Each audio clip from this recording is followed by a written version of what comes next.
আসসালামু আলাইকুম। New star পত্রিকা এবং ডেইলি ভিউজ এনএসটিভির পক্ষ থেকে দেশ বিদেশের সবাইকে শুভেচ্ছা জানাচ্ছি। আশা করি আপনারা সবাই যারা দেখছেন এই স্টুডিওর প্রোগ্রামটি সবাই ভালো আছেন। আমরা আজকে যে আমাদের অনুষ্ঠানটি শুরু করছি, আমাদের প্রোগ্রামের মধ্যে আজ থাকছে ডেইলি ভিউজ, হজ, কোটা আন্দোলন এবং এসপিএম লেকচার এবং আদার্স, এগুলো নিয়ে আমাদের সামনে আলোচনা করবেন যে নিউ স্টার পত্রিকার সম্পাদক, বিশিষ্ট সিনিয়র সাংবাদিক এবং যিনি বিভিন্ন সময় বিভিন্ন প্রোগ্রামে লেকচার দিয়ে থাকেন, বিভিন্ন সংগঠনকে একীভূত করে কাজ করে যাচ্ছেন, অনেকদিন যাবৎ মানবাধিকার নিয়ে কাজ করেন, এম শাহজাহান আলী গুলদার। আসসালামু আলাইকুম। আমি অনুরোধ করছি আজকে অনুষ্ঠানটি, আজকে যে আমি বিষয়গুলো বললাম সেগুলো নিয়ে আলোকপাত করার জন্য। শুরুতেই আজ আমার লিখিত দুইটি বইয়ের বিজ্ঞাপন, ইউটিউব, সামাজিক আইন, সাংবাদিকতা, আইসিটি অ্যাক্ট 2018, বইটির মূল্য 500 টাকা। সাংবাদিকতা প্রকাশনা আইন, বইটির মূল্য 300 টাকা। আমরা www.dailynewsstar.com আমাদের যে online news paper, news portal, আমরা নিবন্ধিত হয়েছি। আমাদের অনলাইন নিউজ পোর্টাল নিবন্ধন নম্বর 117/2024, www.dailynewsstar.com। সেই হিসাবে আমাদের আজকের এই যে নিবন্ধিত হওয়ার পর থেকে OLNP অনলাইন নিউজ পোর্টাল, আমাদের যে সংবাদ national serial number 137 17/7/2024, daily views 875, video programme 1355, national programme 4686 হতে 4690, এইচপিএমস লেকচার 61 16/7/2024। আজ এখানে শুরুতেই আমার যে প্রোগ্রাম দিয়েছেন, আজ পবিত্র আশুরা, মুহররম মাস। এই দিন রাসূলুল্লাহ সাল্লাল্লাহু আলাইহি সাল্লামের দৌহিত্র এই যে কারবালা প্রান্তরে শহীদ হয়েছিল সীমার কর্তৃক, খ্রিস্টাব্দ 663। মহানবী মুহাম্মদুর রাসূলুল্লাহ সাল্লাল্লাহু আলাইহি সাল্লাম মক্কা নগরীতে জন্মগ্রহণ করেন 570 খ্রিস্টাব্দে, ওফাত গমন করেন 633 খ্রিস্টাব্দে। রাসূল সাল্লাল্লাহু আলাইহি সাল্লামের ওফাতের 30 বছর পর এই যে কারবালা অর্থাৎ ইরাকের কোফা নগরীর সেই ফোরাত নদীর তীরে এই ইসলামী যুদ্ধের জন্যই আর কি, ওখানে ইসলাম প্রচারের জন্য গিয়েছিল, তাবলীগের জন্য, সেখানটাই শহীদ হয়। এইটার ওপরেই আর কি এখন আমাদের ধর্মীয় যে বাড়াবাড়ি, সেইটা থেকেই রাসূল সাল্লাল্লাহু আলাইহি সাল্লাম বিদায় হজে কি বলেছেন, এখানে তো 33টা পয়েন্ট আকারে রাসূল সাল্লাল্লাহু আলাইহি সাল্লাম বিদায় হজের ভাষণটা দিয়েছিল। আমি এখানে কয়েকটি এই বলবো, এটাই তো। তো এখানে সেই বিদায় হজের ভাষণে রাসূল সাল্লাল্লাহু আলাইহি সাল্লাম বলেছিলেন, হে মানব মণ্ডলী, তোমরা আমার কথাগুলো মন দিয়ে শ্রবণ করো, কেননা এ বছরের পর এই স্থানে তোমাদের সাথে পুনরায় আমি নাও মিলিত হতে পারি। তারপরে আর কি এখানে 11 নম্বর বলেছিলেন আর কি, অতএব হে মানব মণ্ডলী, তোমরা আমার কথাগুলো মনোযোগ সহকারে অনুধাবনের চেষ্টা করো। আমি তোমাদের জন্য দুটো জিনিস রেখে গেলাম, যদি তোমরা এ দুটোকে দৃঢ়ভাবে গ্রহণ করো তবে তোমরা কোনো দিনই বিপদগামী হবে না। তা হলো মহান আল্লাহর কোরআন ও পাক হাদিস। এরপরে আর কি রাসূল সাল্লাল্লাহু আলাইহি সাল্লাম শেষ যেটা বললেন, আজ আমি তোমাদের দিনকে পরিপূর্ণ করে দিলাম, তোমাদের জন্য আমার নিয়ামত সম্পন্ন করলাম এবং ইসলামকে তোমাদের জন্য একমাত্র জীবন বিধান হিসাবে মনোনীত করলাম। এটা সূরা মায়েদা, এখানটায় আর কি আল্লাহ তাআলা এই নিশ্চয়তা দিলেন আর কি বিদায় হজের ওই ভাষণ সমাপনান্তে রাসূল সাল্লাল্লাহু আলাইহি ওয়াসাল্লাম যে কথাটি সকলের উদ্দেশ্যে বলেন, আজ সেই পবিত্র আশুরা, এইটা নিয়ে আমরা এই বাড়াবাড়ি অতি উৎসাহিতা না হই, সেই জায়গাটাই আর কি আমরা এখান থেকে যেটা হজ উমরার উপরে লাব্বাইক আল্লাহুম্মা লাব্বাইক লাব্বাইক লা শারীকা লাকা লাব্বাইক ইন্নাল হামদা ওয়ান নিয়ামাতা লাকাল মুলক লা শারীকা লাক, রাব্বুল আলামিন পাক পরওয়ারদিগার বিশ্বের সকল মানুষকে একবার করে অন্তত হজ উমরা করার তৌফিক দান করুন, আমিন। আজ আমাদের ডেইলি ভিউজের যে অনুষ্ঠান, এখানটাই আর কি আমি মাননীয় প্রধানমন্ত্রীর এই যে আমরা একাদশ জাতীয় সংসদ নির্বাচনে আওয়ামী লীগ সরকারের গঠনের পর 350 দিনের মাননীয় প্রধানমন্ত্রীর 350 দিনের কথা আমি রিড আউট করেছিলাম। এবার আর কি 7 জানুয়ারি 2024 আওয়ামী লীগ সরকার গঠনের পর ওইদ্য আমাদের 61তম মাননীয় প্রধানমন্ত্রীর কথা রিড আউট করছি। আমি এম শাহজাহান আলী গোলদার, বঙ্গবন্ধু আদর্শ মূল্যায়ন গবেষণা সংসদের ভারপ্রাপ্ত সাধারণ সম্পাদক, বাংলাদেশ আওয়ামী তাঁতি লীগের প্রচার প্রকাশনা সম্পাদক, 1987 সালে প্রতিষ্ঠা করা ডেমোক্রেটিক বাংলাদেশ এর প্রেসিডেন্ট, বর্তমানেও আমি ডেমোক্রেটিক বাংলাদেশের প্রেসিডেন্ট। মুক্তিযোদ্ধাদের সর্বোচ্চ সম্মান দেখাতে হবে প্রধানমন্ত্রী, মাননীয় প্রধানমন্ত্রী শেখ হাসিনা বলেছেন, মুক্তিযোদ্ধাদের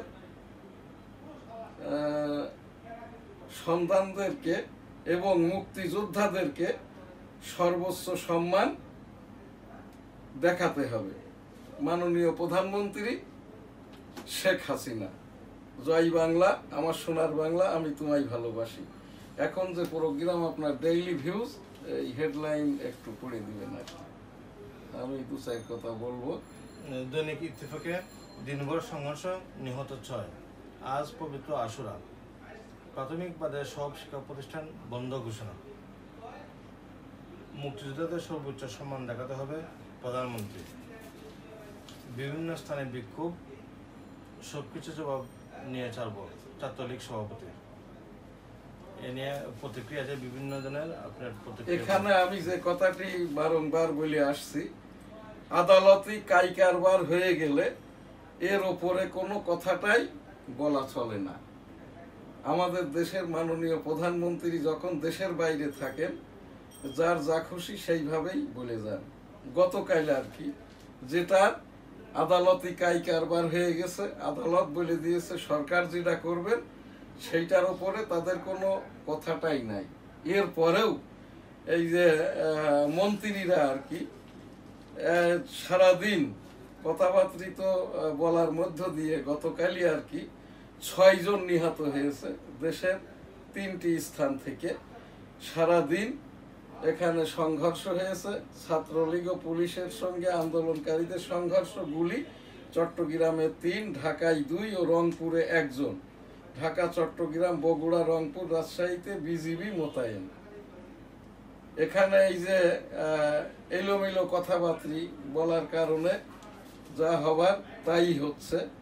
এই যে আমেরিকার প্রেসিডেন্টের, সাবেক প্রেসিডেন্ট ডোনাল্ড ট্রাম্পের ওই যে নির্বাচন তো নভেম্বরে আমেরিকার, সেই নির্বাচনী জনসভায় আর কি রিপাবলিকান পার্টির নিবন্ধিত একজন ভোটার ডোনাল্ড ট্রাম্পকে লক্ষ্য করে গুলি ছোড়ে। ডোনাল্ড ট্রাম্প প্রাণে বেঁচে যায়, কিন্তু তার কানটা ছিঁড়ে গেছে গুলিতে আর কি।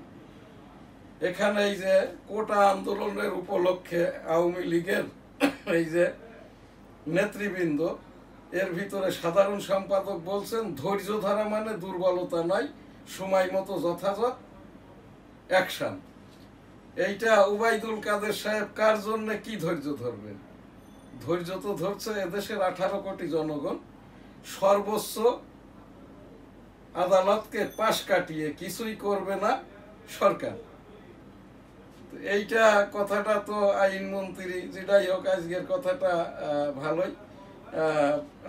আন্দোলনকারী শিক্ষার্থীদের পাশে দাঁড়ান, এটা বলছেন বিএনপি মহাসচিব মির্জা ফখরুল ইসলাম আলমগীর সাহেব।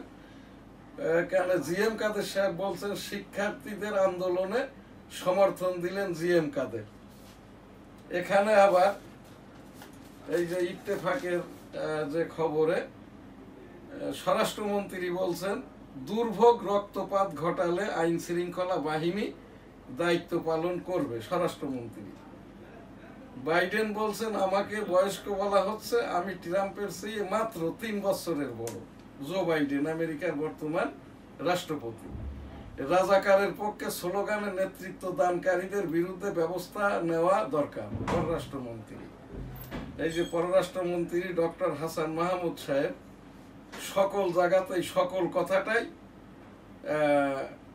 বলে যাচ্ছেন আর কি। এইরকম সকল জায়গায় সকল কথা বলার কারণে বিদেশি 2টি শব্দের কারণে ওই যে কাদের সিদ্দিকীর ভাই লতিফ সিদ্দিকীর মন্ত্রিত্ব চলে যায়।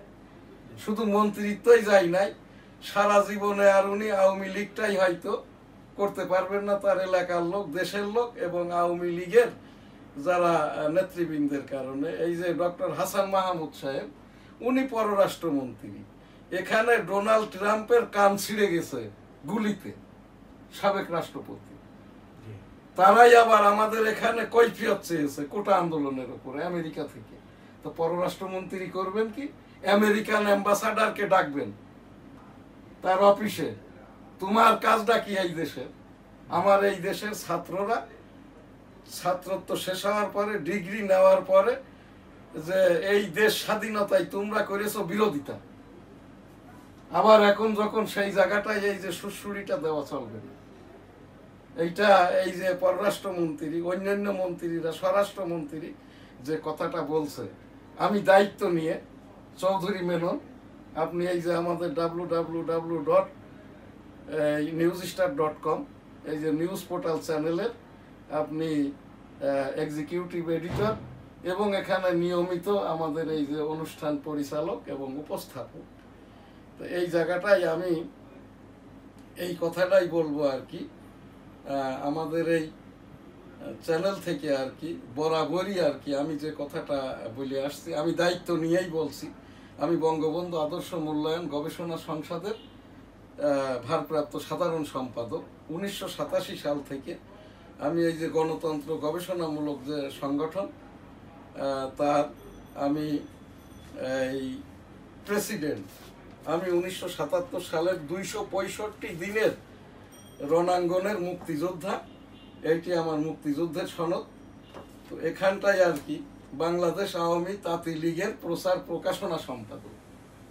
দায়িত্ব নিয়েই আমি বলছি, যারা সৌভাগ্যক্রমে দুর্ভাগ্যবশত দেশে যোগ্যতর লোক না থাকার কারণে হয়তো মাননীয় প্রধানমন্ত্রী একটা দায়িত্ব দিয়েই ফেলেছেন ডক্টর হাসান মাহমুদ সাহেবকে। উনি কিন্তু এই যে 250টি সংবাদপত্র খেয়েছেন। আমার এই যে অনলাইন নিউজ পোর্টাল, আমার শুধু নয়, যারা আমরা আওয়ামী লীগ করি আমাদের নিউজ পোর্টালগুলো দেয় নাই। তো এই জায়গাটাই আর কি, এই রকমটা এনএসটিভির টেবিল থেকে আমি আওয়ামী লীগের একটা অঙ্গ সংগঠনের একজন কেন্দ্রীয় কমিটির দায়িত্বশীল পোর্টফোলিওধারী প্রচার প্রকাশনা সম্পাদক বাংলাদেশ আওয়ামী তাঁতি লীগ, দায়িত্ব নিয়েই বলছি আর কি। মাননীয় প্রধানমন্ত্রী বাংলাদেশের প্রধানমন্ত্রী কিন্তু আওয়ামী লীগের সভাপতি। এই জায়গাটাই মাননীয় প্রধানমন্ত্রী নয়, আওয়ামী লীগের সভাপতি বরাবর আমার উপস্থাপনা। আপনি কাকে কি কথা বলতে হবে এর জন্য আপনার মুখপাত্রই আছে, আপনার মুখপাত্রদের কোনো কথাবার্তাই নাই। এই যে মন্ত্রীরা এই আমেরিকার মতো জায়গায় যারা আমাদের এই দেশের বিরোধিতা করেছে, এখনো এই কোটার ওপরেই তারা কথাবার্তা বলছে, এইটার ওপরেই আমাদের মন্ত্রীদেরকে কথা বলাটারই দরকার নাই। আমার এনএসটিভি টেবিল থেকে উপস্থাপনা, আমি এই যে আইসিটি অ্যাক্ট 2018 এই বইটিতে সন্নিবেশিত এবং রাষ্ট্রপতির যেটা আইন 1973 সালের ছাপাখানা প্রকাশনা আইন, এই বইয়ের আলোকেই, আইনের আলোকেই আমি এই যে কথাবার্তাগুলো কিন্তু বললাম, এখান থেকে শুধুমাত্র উপস্থাপনা করলাম। আমরা এনএসটিভি কাউকে প্রশ্ন করে বিব্রত করি না, কারোর জবাবের প্রত্যাশা এই জন্যই করি না। আমি তো আইনের বই থেকে বললাম। আইনি কাইবার হয়ে গেলে সেইটার ওপরে কোনো কথাটাই বলা চলে না। সে মাননীয় প্রধানমন্ত্রী হোক, মাননীয় রাষ্ট্রপতি হোক, এই দেশের রাজনৈতিক দলের কোনো সভাপতি সেক্রেটারি হোক, এইটাই বলা চলে না। যে কারণে আর কি আপনার এখান থেকে আপনি যে সেন্সরশিপ আমাকে দিয়েছেন, ধন্যবাদ আপনাকে, আমাকে এই বই থেকে বলতে বলার জন্য। আমি আমার কথা এখানেই শেষ করছি আর কি এ পর্বে। ধন্যবাদ। এবারে হজ উমরা। লাব্বাইক আল্লাহুম্মা লাব্বাইক, লাব্বাইক লা শারিকা লাকা লাব্বাইক, ইন্নাল হামদা ওয়ান নি'মাতা লাকাল মুলক লা শারিকা লাক। আমাদের দেশের 1,27,000-এর মধ্যে এবার হজে গিয়েছিল 80,000, যার ভিতরে প্রায় অর্ধেক পরিমাণ হাজী সাহেবরা দেশে ফেরত এসেছেন। আর বাকিরাও আরো 15 দিনের ভিতরে ফেরত আসবেন। সেই বিশ্বের সকল মানুষকে রাব্বুল আলামিন অন্তত একবার করে হজ উমরা করার তৌফিক দান করুন, আমিন। এখানে বলা হয়ে গেছে। তাহলে আজকে আমরা অনুষ্ঠানের সম্মানিত দর্শক মন্ডলী, আমাদের আজকের এনএসটিভির যে আমাদের প্রোগ্রামটি, এখানে খবরের একটি বিষয় আর কি, ওই যে সারা বাংলাদেশ ব্যাপী আর কি ইউজিসি কর্তৃক পাবলিক এবার একটি ব্যতিক্রম আর কি। যেমন আগে বিশ্ববিদ্যালয়গুলো বন্ধ ঘোষণা করতো, বিশ্ববিদ্যালয় আপনার এই যে বোর্ড পরীক্ষা বন্ধ করতো, বোর্ড, বাংলাদেশের যে 12-13টি শিক্ষা বোর্ড আছে কারিগরি সহ, এবার কিন্তু একেবারেই সেই আইনগতভাবেই করা হয়েছে। কারণ সকল বিশ্ববিদ্যালয়ের মাস্টার অফ ইউনিভার্সিটি হচ্ছে ইউজিসি। ইউজিসি যেরকম বিশ্ববিদ্যালয়দের মঞ্জুরি দেয়, শিক্ষকদের মঞ্জুরি দেয়, এবং আর কি যারা এমফিল পিএইচডি করে ওই প্রফেসরদেরও মঞ্জুরি দেয়, ওই স্টুডেন্টদেরকেও কিন্তু এই যে এটা মঞ্জুরি দেওয়া হয়। তো যে কারণে এখান থেকে এবার ব্যতিক্রম, যেটা পাবলিক এবং বেসরকারি বিশ্ববিদ্যালয় বন্ধ ঘোষণা করেছে ইউজিসি। ছাত্রদের, গার্জিয়ানদের এবং দেশের মানুষের যাতে জীবনহানি, কষ্টটা না হয়, এইটা ইউনিভার্সিটি গ্র্যান্ট কমিশনকে এনএসটিভির টেবিল থেকে, আমাদের এটা তো একটা জাতীয় অনলাইন নিউজ পোর্টাল, তো এখান থেকে আমরা ওই ইউজিসিকে একটা ধন্যবাদ জানাচ্ছি আর কি।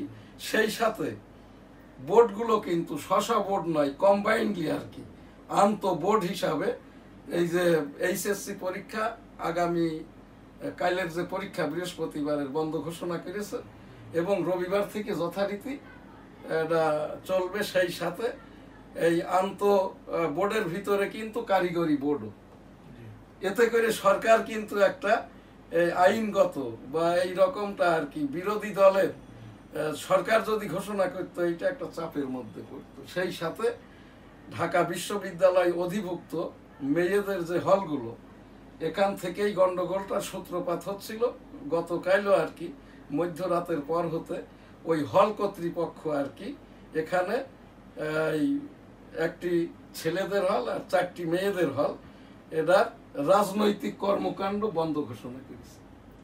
এইরকম পদক্ষেপ যদি প্রতিষ্ঠানগুলো নেয়, তাহলে কিন্তু সরকার পরিচালনা করতে এবং মন্ত্রীদের এই যে এলোমেলো কথাবার্তা, এইটাও কিন্তু এই যে এইটা বলা উচিত কার? আওয়ামী লীগের মুখপাত্র আছে, আওয়ামী লীগের প্রেসিডিয়াম মেম্বার আছে, আওয়ামী লীগের এই যে আওয়ামী লীগ পরিচালনাকারী প্রেসিডিয়াম মেম্বারদের উপরেও একটি মুরব্বী যারা আর কি, যাদেরকে বলা হয় সুধী সমাজ, এইরকমও কিছু লোকজন আছে। তো এই জায়গাটাই আমার এনএসটিভির টেবিল থেকে আমি আওয়ামী তাঁতি লীগের প্রচার প্রকাশনা সম্পাদক, দি ডেইলি নিউজ স্টার পত্রিকার সম্পাদক এবং বঙ্গবন্ধু আদর্শ মূল্যায়ন গবেষণা সংসদের এই যে ভারপ্রাপ্ত সাধারণ সম্পাদক হিসেবে আমার একটি এখানে মতামত, যাতে করে এই রকম সেনসিটিভ বিষয়ে, জাতীয় বিষয়ে ছাত্রদের ওপরে, সন্তানদের ওপরে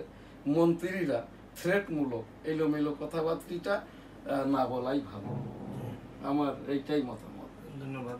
ধন্যবাদ আপনাকে। আপনারা যারা দেখছিলেন দেশ বিদেশ থেকে এনএসটিভির সংবাদ, বিভিন্ন সংবাদ এবং আমাদের আজকে আলোচ্য বিষয় যেগুলো ছিল ডেলি ভিউজ, হজ, কোটা এবং অন্যান্য বিষয় যেটা ছিল বিবিধ, সবই একটি সুন্দরভাবে আপনাদের সামনে উপস্থাপন করলেন এম শাহজাহান আনিকুল্লাহ, প্রকাশক ও সম্পাদক দি নিউ স্টার। এবং আসলে আপনারা প্রতিক্ষণই আমরা আমাদের এই চ্যানেলটি অনেক দিন যাবৎ আমরা করোনার সময় কাল থেকে চালিয়ে যাচ্ছি এবং আমি বলতে পারি যে বাংলাদেশের মধ্যে একমাত্র অনলাইন চ্যানেল এটি যে প্রতিদিন তার ধারাবাহিকতা ঠিক রাখে। আমাদের এম শাহজাহান আনিকুল্লাহ যেটি সিও, উনি এটা ধরে রেখেছেন এবং আপনাদের দেশ বিদেশের সবার কাছে এটা তুলে ধরছেন। যদিও আমি মধ্যে মধ্যে আসি কম, কিন্তু এটা চালিয়ে যাচ্ছে। সিইও না, পিইও।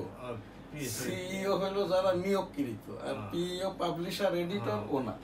যে পিইও এবং আমাদের এইটা আর একটা কথা যেটা আপনি এখান থেকে আমি বলতে করেছি, আমাদের এই স্টুডিওটা কিন্তু এখন এই যে 32 নম্বর, অর্থাৎ father of the nation Bangabandhu Sheikh Mujibur Rahman Memorial trust, এখানে তালিকাভুক্ত আমাদের এই যেটা বঙ্গবন্ধু ভার্চুয়াল এই আমাদের মিউজিয়াম স্টুডিও। ভার্চুয়াল মিউজিয়াম অর্থাৎ এই যে বঙ্গবন্ধুর ওপরে যত সিডি, বই 1971-এর মুক্তিযুদ্ধের, এবং সেইটার সাথেই আমাদের এই যে স্টুডিওটা, এই স্টুডিওটা এনএসটিভি ভবন। আমাদের এই ভবনটাও কিন্তু দি নিউজ স্টার টিভি। আমাদের আপনি এখন প্রোগ্রাম, এটা আপনার জানা ছিল না, আমি এইটা এই 2 তারিখে এই বঙ্গবন্ধু ভার্চুয়াল মিউজিয়াম স্টুডিও। হ্যাঁ, ভালো। এটা তো আসলে মানে যুগান্তকারী একটা পদক্ষেপ এনএসটিভির জন্য, যে বঙ্গবন্ধু ভার্চুয়াল মিউজিক স্টুডিও। এটা আসলে যেটা বঙ্গবন্ধুর 32 নম্বর বাড়িতেই থেকে এটা কন্ট্রোলিং পর্যবেক্ষণ করা হয়। সেই হিসেবে আসলে এনএসটিভি স্টুডিও যাতে ভবিষ্যতে এইটাকে ধরে রাখতে পারে, সামনে এগিয়ে যাবে, এই জন্য আপনাদের দেশ বিদেশের সবার সহযোগিতা কামনা করছি। এবং আপনার বিভিন্ন তথ্য উপাত্ত এখানে মধ্যে দিতে পারেন। দরকার হলে আপনাদের এখানে যারা এই বিষয়ে অভিজ্ঞ, আপনাদের এখানে আমন্ত্রণ জানাবো আমরা। আপনারা এখানে এসে আমরা টকশোর মাধ্যমে এগুলা আমরা এই রেকর্ডিং করে রাখবো। সুতরাং আপনারা সবাই আজকের মতো অনুষ্ঠান শেষ করছি। ভালো থাকুন, সুস্থ থাকুন, এনএসটিভির সাথে থাকুন। আল্লাহ হাফেজ। আল্লাহ হাফেজ।